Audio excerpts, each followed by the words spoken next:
Hey, hello everyone. It's Jaybird, Jessica Lynn Southard, TI here in Hawaii. I'm trying to get my story out. Also, just recent discoveries on my mom passed away in 1999, but hearing more stories that are being put on here, it might open my eyes up to show that she may have been in this program as well and carried on to me upon my upbringings and growing up. Um, this kind of shed more new light onto her in ways that could not ever make sense on how she raised me. But being in a possible program and hearing other women who have been in this, this mirrors and relates to a lot of similar ways of being and acting and being treated as a person, as a mother. And coming to find out that a lot of women in this, a high percentage of them, more than men in this program, are being targeted. I had to look into this more, and it seems to correlate a lot more with each other. I'm going to share my story into this, and because I just need to in order to move on and have the people that are involved in this right now currently. I'll get to that in the next couple of videos, but we'll work on the past to the current right now. I have just a bunch of notes here from all that I remember, but we'll try and just skim the surface and go to the main details on this. Let's see, I'll go back to my mom's name was Lynn Marie Southard. I believe her main name was Abushan from her father, whose name is Robert Abushan, but I'm not really sure what his real last name is, if that's his real name. Anyway, she was one of 4 aunties and a younger brother of my uncle, who became a fireman, who were harassed majorly by a lot of fire and ambulances around here. There's one right down the street here that constantly does it. Anyways, my mom and dad never divorced, surprisingly. I thought they were when I was like 14, 15 years old, but they didn't. They were into that whole stay together, just be together, and therefore you're successful, whether you're happy or not. And they were not anywhere near happy with each other. They didn't know how to make each other happy. My dad was a donkey anyway, as he is until this day. Yeah, I got really not much nice to say. I know everyone tries with what they have, how they were born, the error way of thinking, I call it.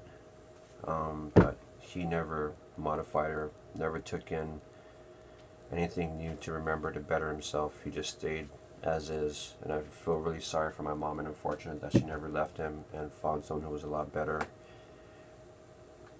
than him. He also molested.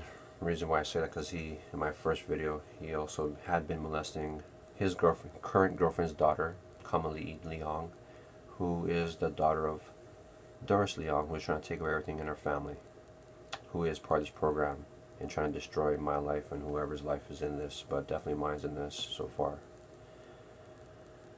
A lot of this stuff had happened when I tried to start a case of her on fraud and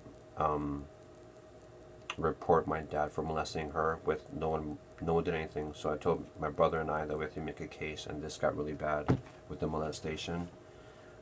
That's when I started to become aware of this within at least 2-3 months of being followed. I thought it was her hiring a private investigator, but it wasn't. And I'm skipping around right now again, but that's the continuation from my last video to now, and that's what's currently going on right now. Because I'm being heavily policed and everything else as I leave this place to go and do any errands or live my life, actually, should I say. Okay, well, so let me try and start this actual background thing of my video since I was raised with my mom. For some reason, I can just remember early on how there was a detachment from me and my mother, or from me towards my mother.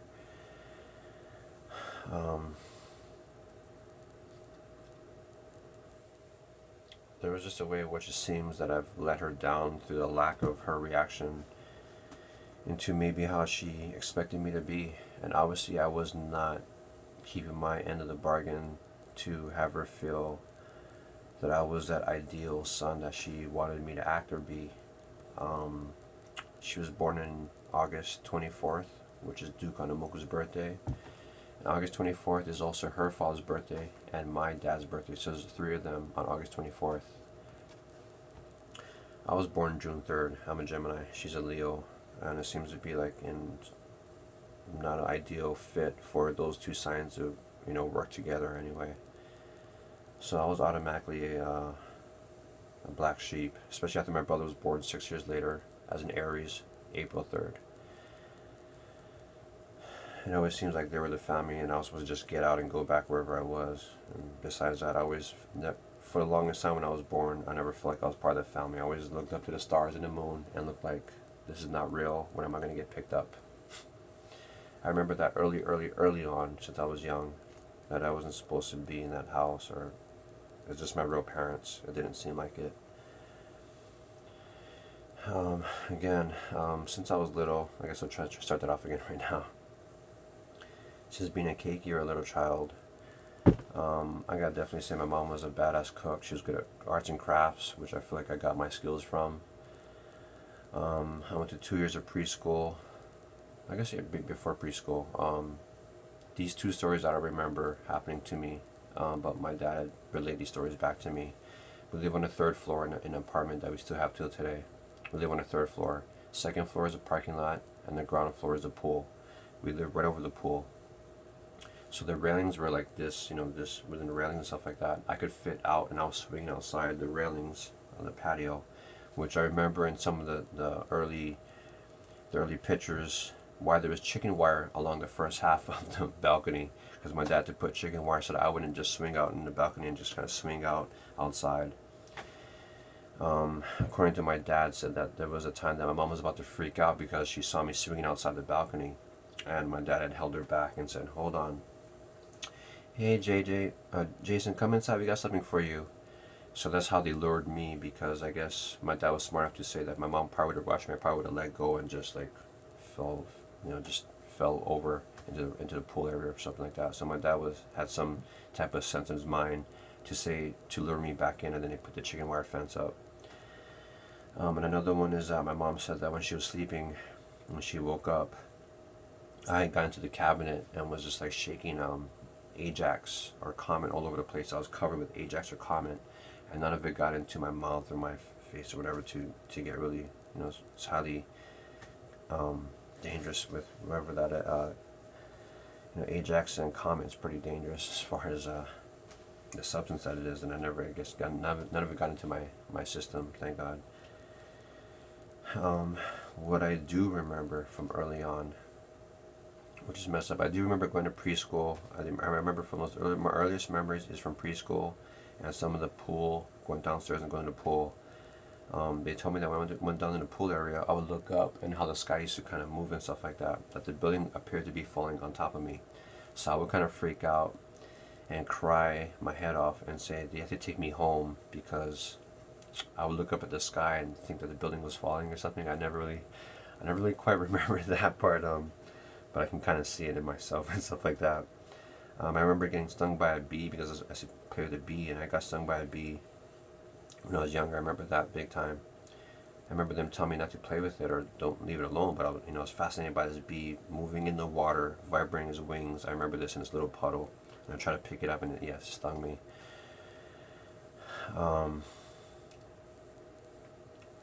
Some of the earlier memories, I do remember eating some food and stuff like that.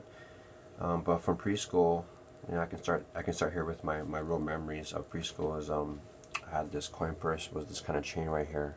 Is I have a coin purse to hold my lunch money.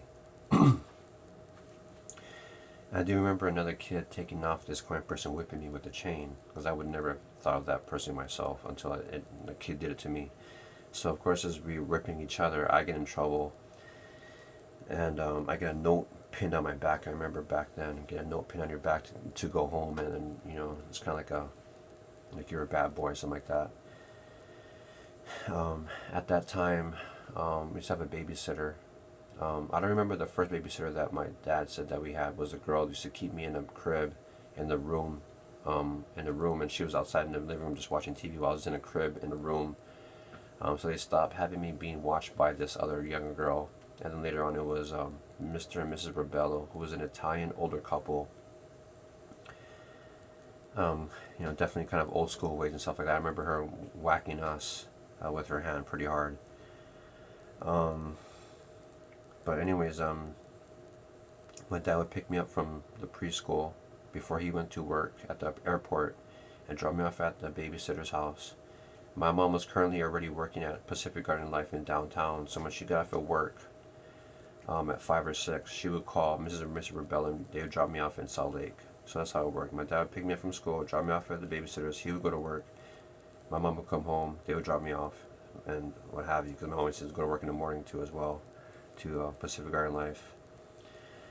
At that time, she was also working with the new computers that were coming out, IBM. It was when the computer screens were still green and it was using floppy disk. She was part of that era of learning all those computer programs for Pacific Garden Life and IBM. I remember that because probably within 8 to 10 years later, she would be a manager running that whole floor before the Japanese took it over and fired half her crew and stuff like that before she left that job anyways.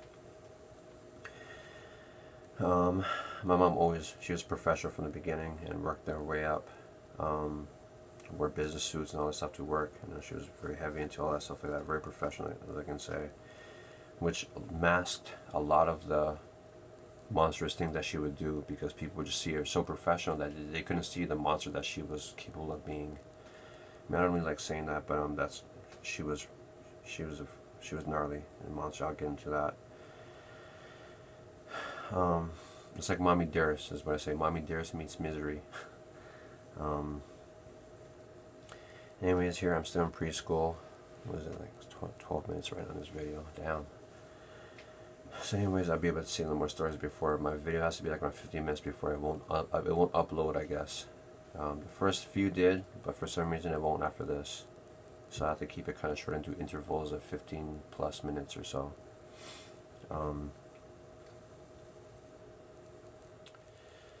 I'm just wondering whether I should stop it right now or not.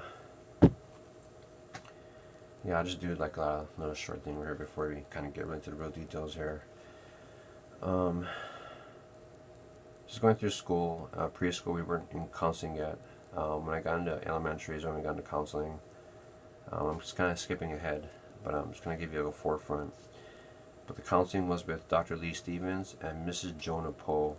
I don't remember what, that was through CPS. I remember that, Child Protective Services, after they found bruises on me when I was in elementary. Then I ran away, of course. I had to, it was kind of gnarly. I don't know where I was going, but I just had to get away. So my first runaway was in first grade.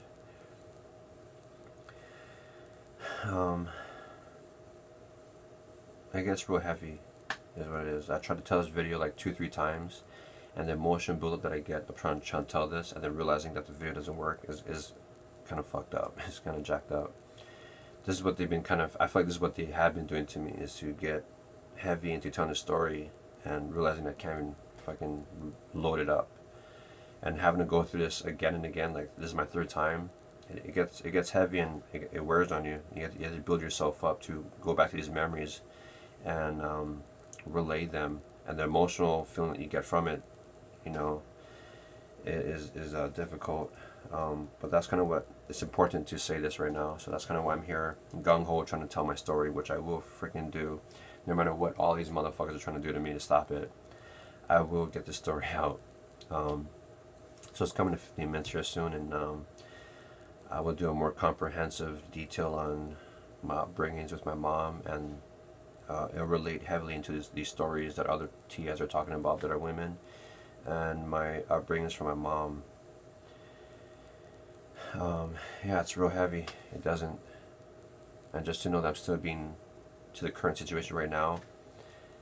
Yeah, it's fucking bullshit. But stick with me. Thank you for sticking with me and hearing my story out. Both non-TIs and TAs out there. Tani aloha, and check me back at the next video here. Thank you.